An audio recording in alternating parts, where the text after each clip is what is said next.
I think balik tayo dun sa bakit ba natin kailangan malaman yung love language ng isang tao. It's more for our information, for guide.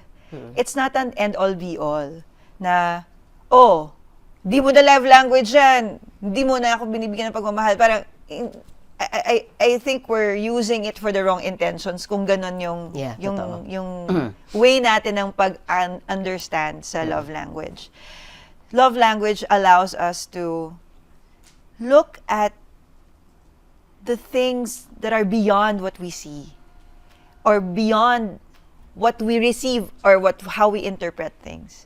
Kasi 'di ba, ang daming mga face value na ay tahimik siya, hindi niya ako kinakausap today.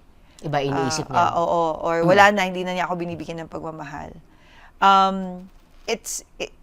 Love language just is a way for us to look at possibilities na pwedeng nangyayari dun sa partner natin. Kaya, may mga bagay tayong hindi naiintindihan sa the way sila magbigay ng pagmamahal. Like with us, di ba? Like ako, alam mo namang mahal na mahal kita. Di ba? Stop it. Okay. So, pero minsan, I know that I get consumed by my own